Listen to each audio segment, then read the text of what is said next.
Now listen carefully and answer questions 31 to 40.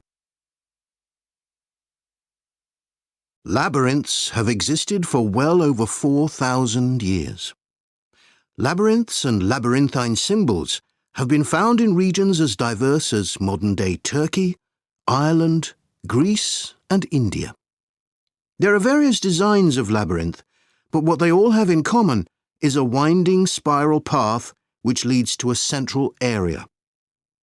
There is one starting point at the entrance, and the goal is to reach the central area.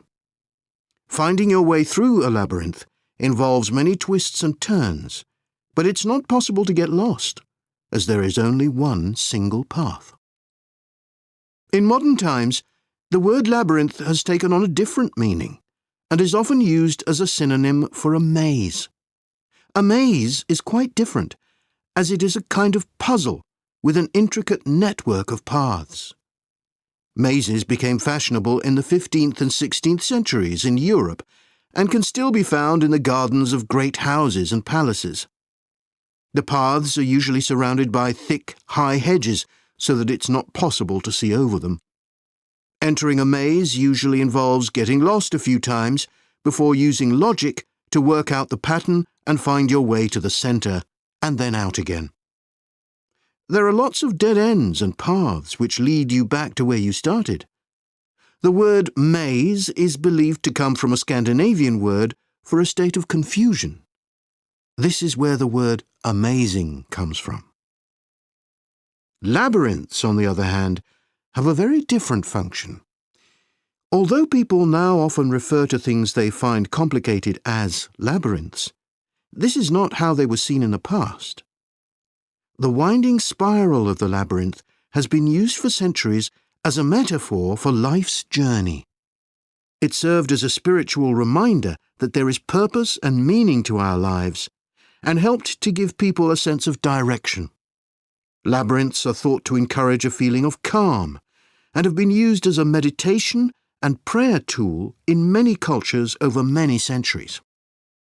The earliest examples of the labyrinth spiral pattern have been found carved into stone, from Sardinia to Scandinavia, from Arizona to India to Africa.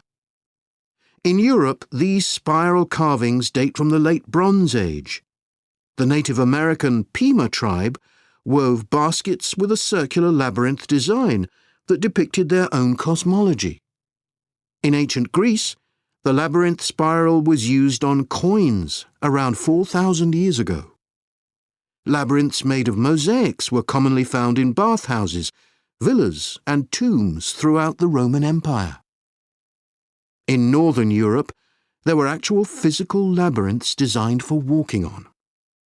These were cut into the turf or grass, usually in a circular pattern.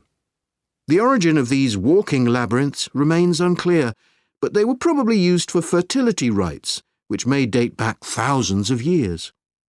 11 examples of turf labyrinths survive today, including the largest one at Saffron Walden, England, which used to have a large tree in the middle of it.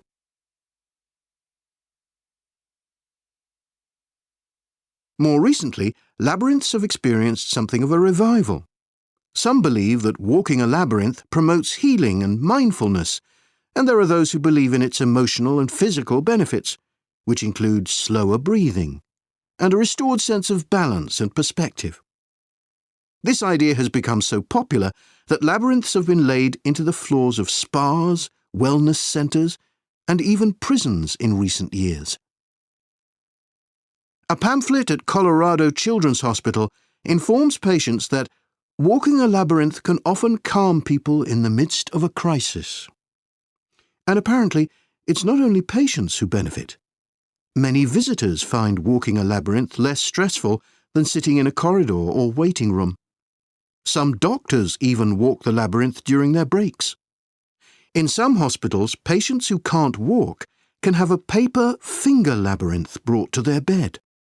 The science behind the theory is a little sketchy, but there are dozens of small-scale studies which support claims about the benefits of labyrinths. For example, one study found that walking a labyrinth provided short-term calming, relaxation and relief from anxiety for Alzheimer's patients. So what is it about labyrinths that makes their appeal so universal?